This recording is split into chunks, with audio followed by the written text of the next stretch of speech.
Hi, everybody. I'm Brian Franzman. Welcome to my new YouTube channel. If you like the content on this channel, please hit the like, subscribe, and share buttons down below. My first ever guest is an NBA and NFL broadcaster and a fellow Syracuse alum, Ian Eagle. Ian, thank you for being here today.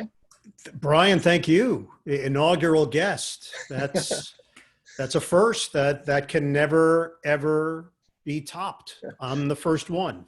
Well, we wanted to start off with a bang, so. Yeah. So obviously the last few months have been quite an adjustment for everybody. And I'm curious to know, what does a sportscaster do when there's no sports? I think that's going to vary based on the sportscaster themselves. But for me, it's actually been a really nice time to take a deep breath and chill a little bit. I'm not accustomed to that, which is a good thing in our business, but it's not even close. This is the longest stretch that I've slept in my own bed in 27 years. So I know people, the perception has been, oh my gosh, you must be going nuts. No, I'm not going nuts. Everything has been A-okay, more time with my family. My son was here for an extended period. My daughter has been here, obviously my wife. So all of this unexpected time has been a bonus and a great surprise. We've tried to obviously look at it in the most positive way possible, knowing full well the impact and ill effect that it's having on so many people. But on a personal level, it's been good. I'm ready to go back, ready to ramp up, but I can't say that this time has been challenging. I've enjoyed it. I've enjoyed not having to run around the country and not poring over media guides and internet sites. It's been nice, but I think like everybody, we want to get back to some semblance of being a sports fan again and getting to experience that on a nightly basis. Well, speaking of getting back to work, I know that you're going to be heading down to the bubble in Orlando in a few days. Can you tell me what the process is going to be like just to get in the bubble? Yeah, so Brian, I think obviously it's been well reported what's going on with NBA players, coaches, staff members, and league officials. What probably has not come out yet publicly is the role of the broadcaster. And all of that is still a little bit of a work in progress, although there have been some rules and regulations put forth. It's still a bit of a mystery. For me, I'm going in later this week on behalf of Turner, and I will be there for an extended period of time through the remaining seeding games before the first round of the playoffs begin. We are not staying where the players stay. We will not have the access that those that have already been in the bubble will have. We're a little bit on the periphery. So talking to a player, talking to a coach, talking to an official, that's not going to be part of the deal. For play-by-play announcers and analysts, we are in a different zone. We will go from our hotel to the venue, call the game from a vantage point that is not the norm. We will be above the action, not courtside. Could be 15 rows, 17 rows above. There'll be an area that we will not be allowed to be a part of. And we will do the job with a headset on, call the game in person, but no socializing, no loitering, no hanging around. And after the game is done, you head back to your hotel and you go about your business and get ready for the next game. So we are part of it, but it's not quite at the level that I think people are perceiving it to be at this stage. We know there are going to be different bits of information that come out as we go here, but I'm pretty much laying it out for you how it's going to be for the play-by-play announcers and analysts. Some sideline reporters will be in that core group. So they have had the extended quarantine and they are staying on one of those 3 properties that the NBA laid out for the teams. We are at a different hotel completely, and our role is a bit more ancillary than many might think. Right. So once you get situated, we obviously turn the focus to the court. Yep. And it seems that there's going to be a little, getting used to it for everybody. Obviously, the players, coming back into Sure. it full steam. I'm curious what you think is going to happen with the play on the court. There are certain teams, for example, where not only are they dealing with the normal injuries, but some players that have tested positive, some players that have opted out. So a team, for example, that you work for normally, the Nets, like half their team isn't playing. Yep. So what's going to happen once they get on the court? Yeah, so let's look at it from a couple different angles, Brian. First and foremost, these are the best players in the world. They will adjust to their surroundings and their circumstances. And I do think we will still see a very high level of play. Is it exactly what we're accustomed to? Is it going to sound exactly like we're used to? Is it going to look exactly like we're accustomed to? Is it going to feel exactly the same? Probably not. But knowing the NBA and having been around the league now for 26 years, something they thrive at is event-based. When there's an event and the NBA puts their name on it, they leave no stone unturned. They will put on a fantastic event. They will make sure that they will maximize whatever is available to them. So if that's with lighting, ambient sound, music, the effects that you normally hear in a game, you're going to get all that. It's going to be presented maybe in a different way than people are used to, but I think it's still going to be a good product. That's the way that I'm viewing. It's a mystery until we get there, until we see it, until we feel it. We just don't know. But knowing the NBA, they would never put on anything that would be considered shoddy or subpar. As far as how individuals, players, and teams respond to this, that part is going to be really interesting because all of the knowledge that we've built up from the 2019-2020 season, you almost have to not dismiss, but you have to put it to the side until you see what the new season looks like and feels like. You fight all year for home court advantage in the NBA playoffs to give your team an edge and a boost because the home fans are going to be a difference maker come postseason. Well, that's out the window. How do players handle that? How do they handle the mental part of this? Not being around their families, not being around their friends, not doing their normal routine. The physical part. That part we don't know. These guys have not played at this level other than shooting around, practicing, but really going 100 miles per hour. They haven't done it since March. We're talking about 4+ months between real action and what the NBA restart will be. So injuries are going to play a big part as well. And look, you said it.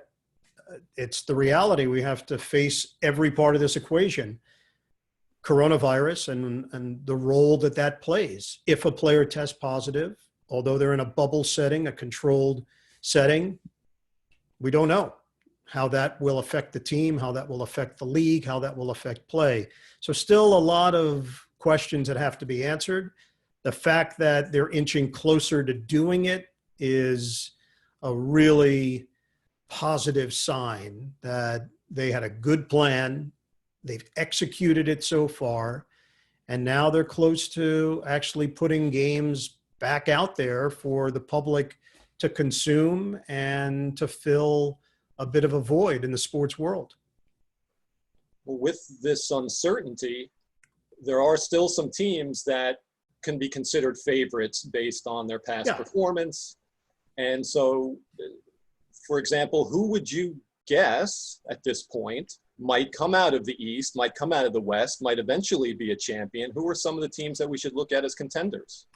Well, Brian, I don't think much changes between your opinions pre-pandemic and post-pandemic. The Milwaukee Bucks are still a really good team. The Toronto Raptors surprised a lot of people post-Kawhi to have this competitive group. Nick Nurse is the real deal. This was not a one-trick pony. He's a tremendous coach, and they play in concert with one another. Their defense has been top-notch, and they lead with their D. Pascal Siakam has shown so much improvement over his time in the NBA, legitimate star player now. Boston, Miami, teams that we're curious about in this postseason, whether or not they can put it together. Celtics just, they haven't been whole. They haven't been completely healthy. Want to see them when they're clicking on all cylinders. Miami's got a really interesting group. Jimmy Butler, he's not a guy that I would want to go up against. He plays with a lot of passion. He expects that from his teammates, and they have a really interesting mix of players on their squad. So all the teams that you would have said prior are still going to be mentioned. How they handle all of this, compartmentalize it, and how it translates on the court, that remains to be seen. The Western Conference, Lakers, Clippers, the intrigue of the Rockets, Denver, a team that Jokic looks really trim. Is that a positive? Is that a negative? I don't really know yet. But I think this is part of the reason why so many people are interested in the NBA. You've got legitimate questions, and nobody is a shoo-in to win this whole thing. LeBron James, would I bet against this guy right now in this format with all of his focus and all of his drive and determination? It would be hard to do that. But they're not the same team. No Avery Bradley, Rajon Rondo now out an extended time. They bring in J.R. Smith, Dion Waiters. So there's just a lot of these storylines and narratives that we still have to flesh out as we try to figure out who emerges in this very odd and unprecedented time in sports. Right. If I was a betting man, and I'm not, I'd say the Clippers, but we'll see. And Kawhi Leonard is a machine, Brian. I would put that guy in any situation, anywhere in the world, and I think you would still get the same consistent performance from him. Nothing seems to affect him. Nothing seems to worry him. He just does his thing. So you put him in this format, he could thrive. It doesn't matter. Fans in attendance, no fans in attendance. It doesn't matter. It just doesn't seem to have any cause and effect on him. So, I see your point with the Clippers. Are they completely healthy? Who's there? Who's not there? I don't think they have their full team right now. So they still are waiting on some players to rejoin and be a part of this thing. So I'm a hopeless Knicks fan. So get to watch some great basketball, and then I'll have to focus on the draft and other things. Reality, yes. You'll have to focus on reality. Give me some hope that Leon Rose and Worldwide Wes are going to turn this around and give us something to look forward to. Well, here's where I would build some hope, and I think ultimately this is where the league has gone. It's a players' league, and you're not paying attention if you haven't realized that this is how things are constructed. Kevin Durant, Kyrie Irving, the two most coveted free agents 1 year ago, the Knicks were interested, then they weren't, or maybe they weren't once they realized those players weren't as interested in them. Who knows? It doesn't matter, except this part. You still have to impress players. Players have to believe that they're going into a positive situation. I think there was a time in sports where you just paid more money than anybody else and you got your guy. And maybe that still happens in baseball because there is no hard salary cap. So for years, if you were an agent, what did you do? You got your client into a rumor that the Yankees were interested, and that would raise the price because the Yankees always pay top dollar. Things have leveled off and evened out a bit in sports. In the NBA, It's just not the case anymore. Just because you're in a big market doesn't guarantee that you're going to get the superstars. Stars want to play with other stars, and they want to be in a good situation, one they believe could lead to a championship, one that they know that the owner treats the players right and their families are invited and welcome on the plane, and they treat the 15th player right as well. That's important. Players talk. So I think where the Nets benefited on that, Sean Marks was very savvy. He understood that this was an uphill climb to rebuild the team.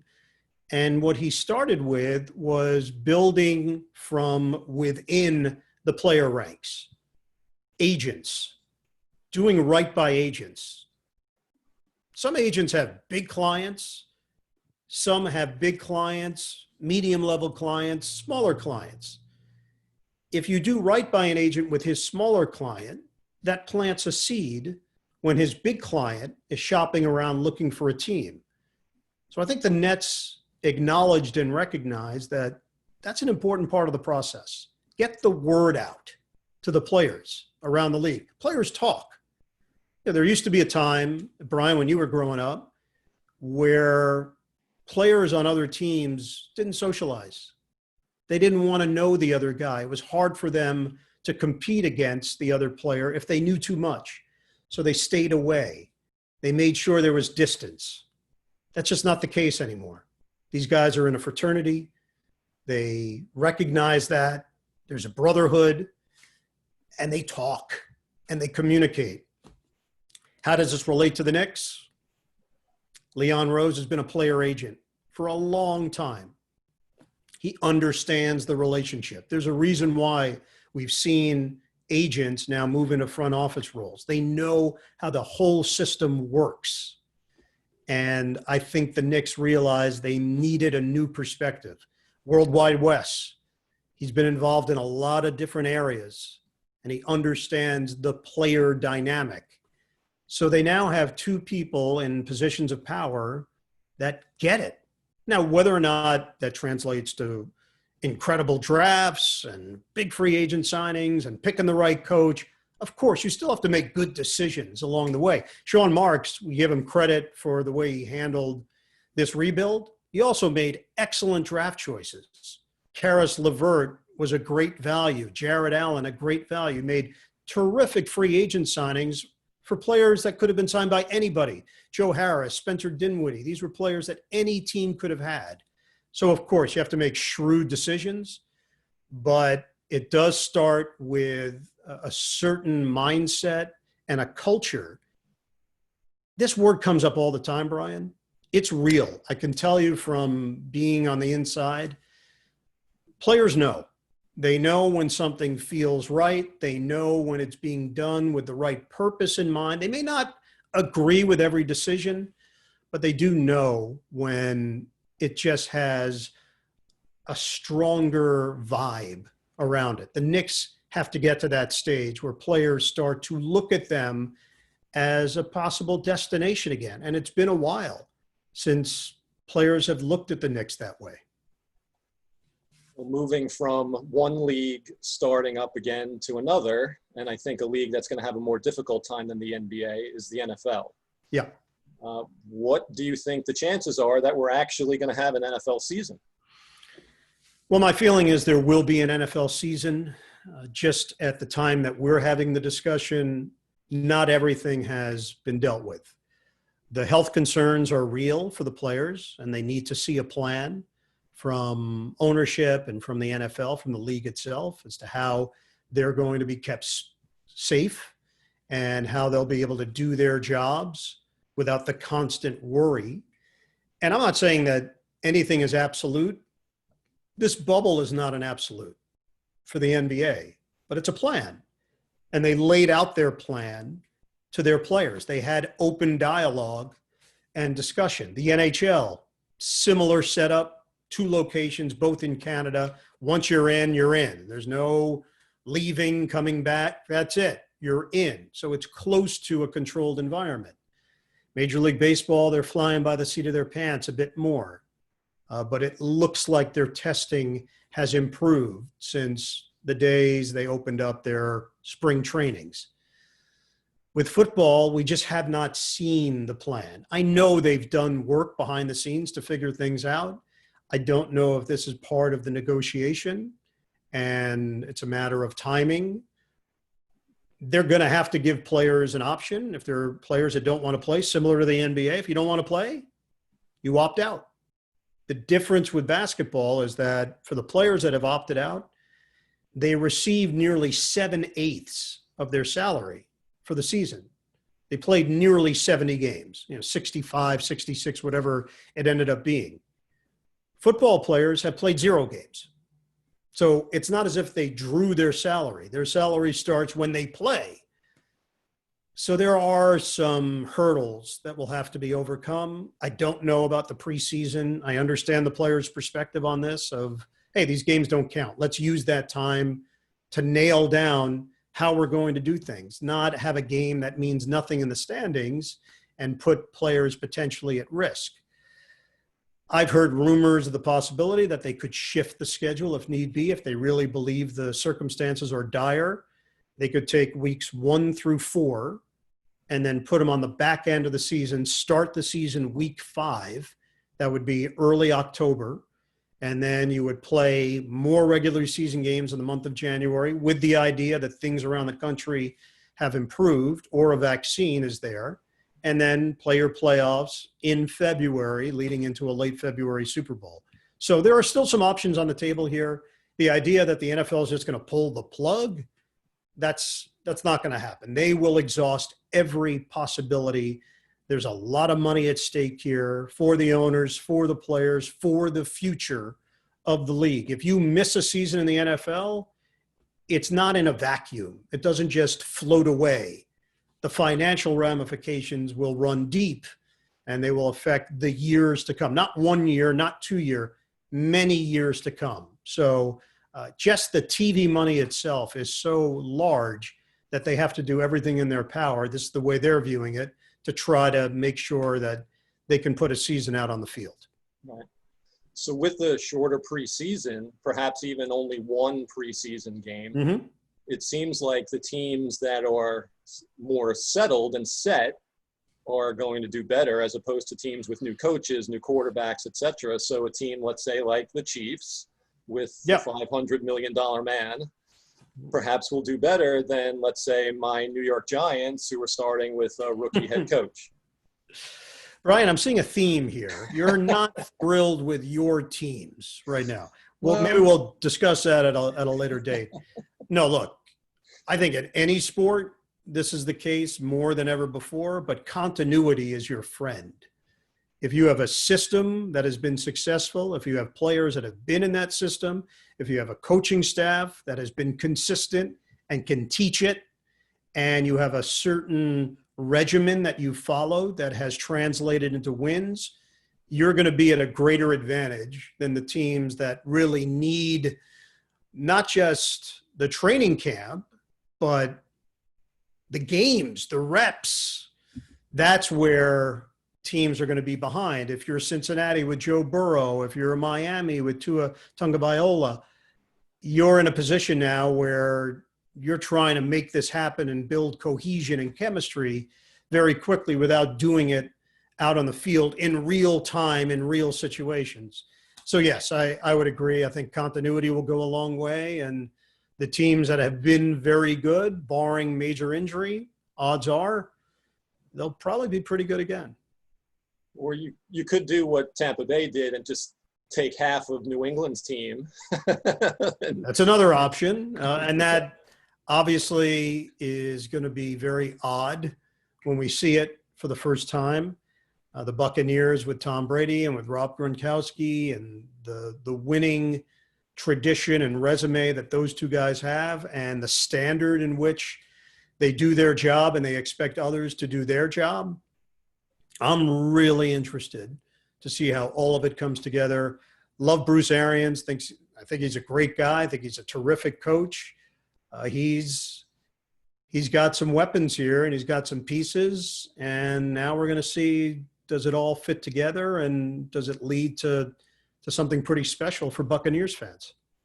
Now, there's something new coming for you.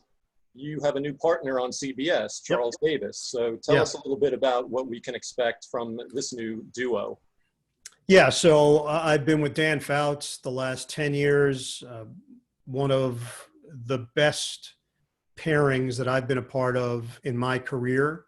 Just terrific person, terrific broadcaster, great guy to hang with, true friend. It's a friendship that will last now a lifetime. That never goes away.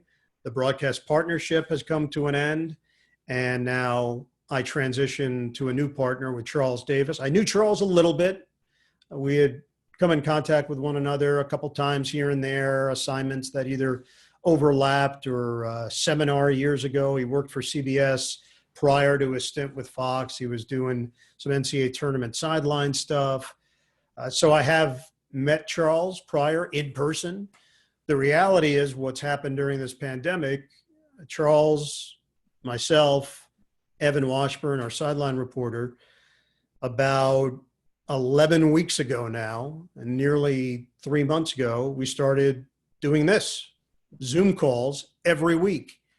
And now we've done nearly 3 months worth, and not just, oh, let's talk football, let's get into the secondary of the Cleveland Browns. No. Life. Get to know one another, get to know the person, get to understand their background, their families, what makes them tick. And it's been invaluable for us to just get to know each other this way. So I feel like we're going to hit the ground running when it's time to do this for real, because we've actually probably spent more time together than we would have if it was a normal off season and I was out doing the French Open and I came back and I was on vacation with my family. I've been here. I've been engaged the last few weeks. We've included our producer and director, Mark Wolf and Bob Fishman, and that's added another layer to the camaraderie that the five of us have enjoyed. So I'm excited. Looking forward to it. Charles is a terrific guy, just well-read, always well-prepared, very passionate about the game.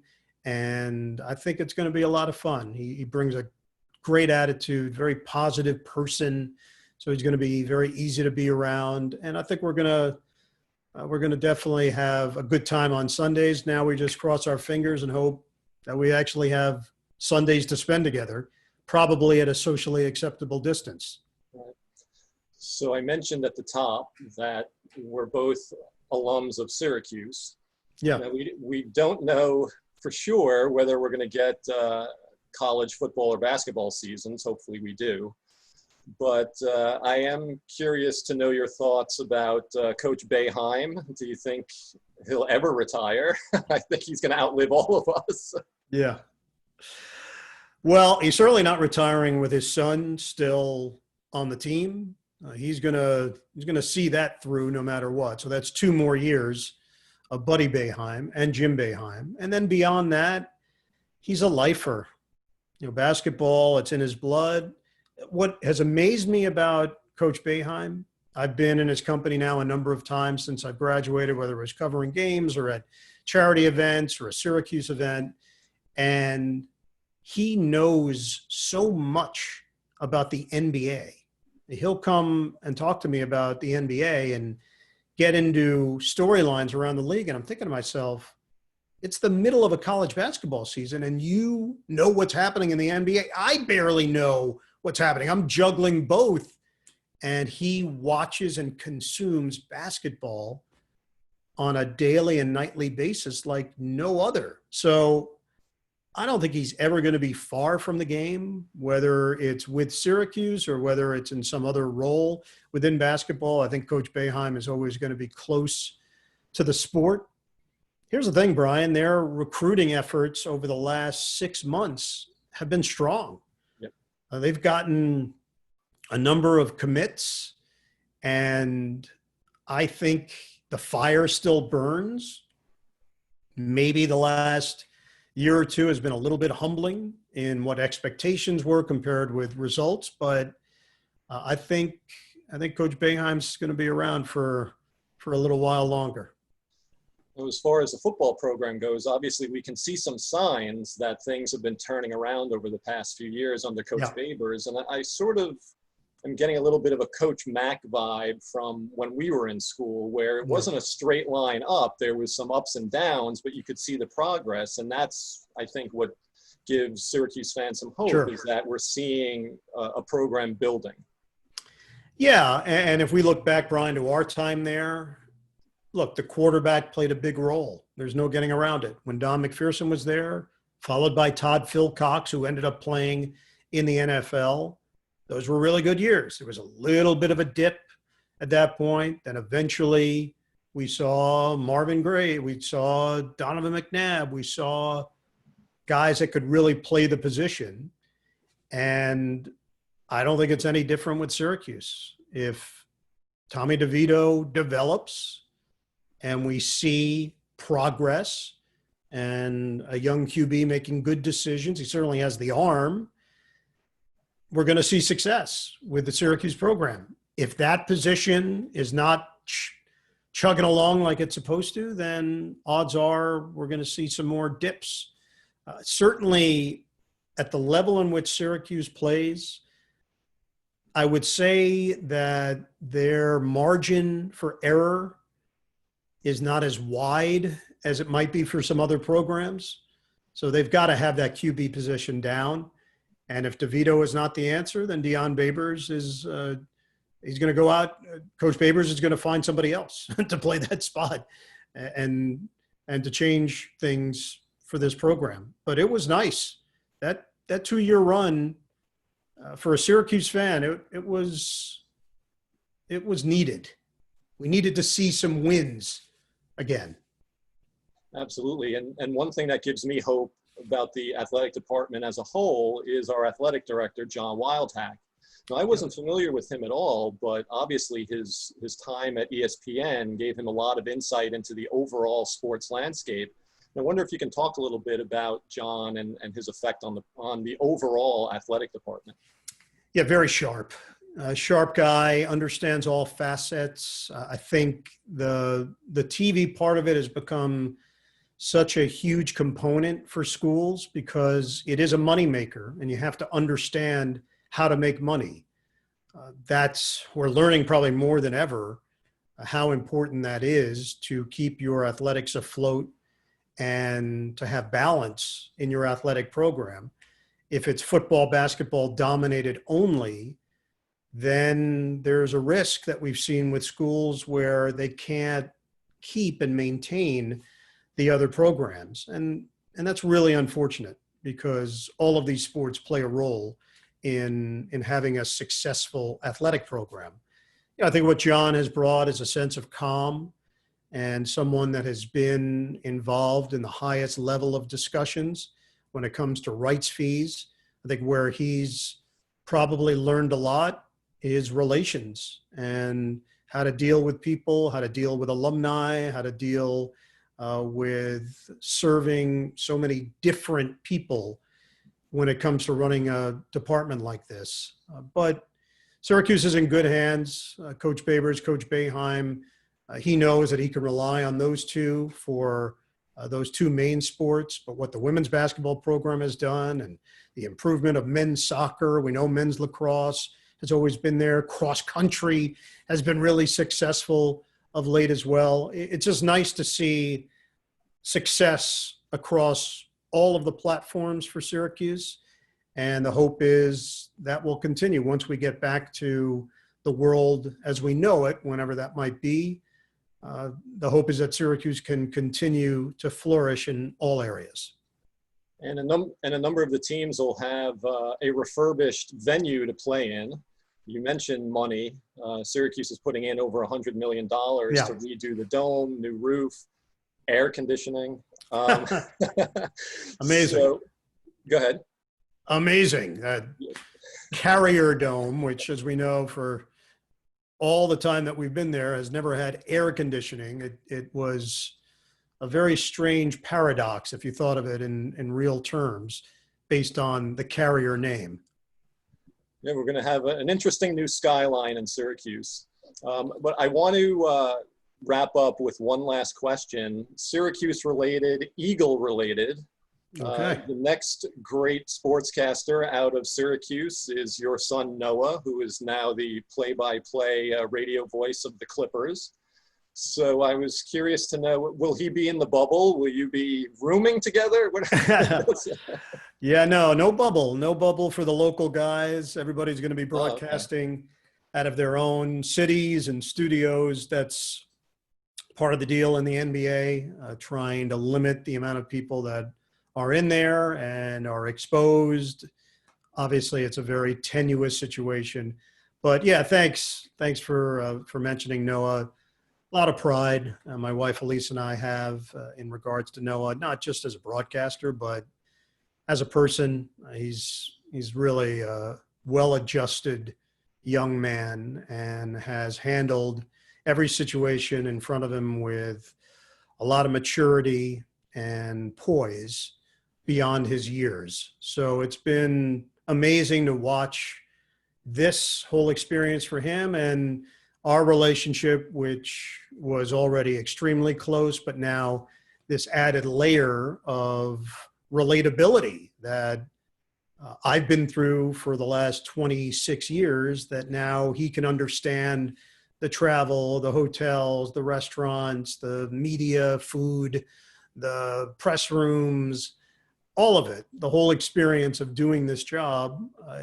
He knows that he can lean on me with any question that he has, that I can answer not only as a dad, but as a colleague, as someone that's experienced it and has been through it. So it's been really fun. And I know he's just had an absolute blast living out this dream. And the Clippers, as you stated, Brian, they might win this thing. So even in this very strange and unique set of circumstances, if a champion is crowned at the end of it and it's the LA Clippers and my son Noah gets to experience that run even from a distance, it would certainly be a memorable experience at that. Excellent. Well, Ian, thanks so much for taking some time. I really appreciate it. Have fun in Orlando, stay safe, and I'll talk with you soon. Yeah, Brian, appreciate it as well. Great chatting with you. Good to see you. And we'll do it again down the road. Great. Thanks, Ian.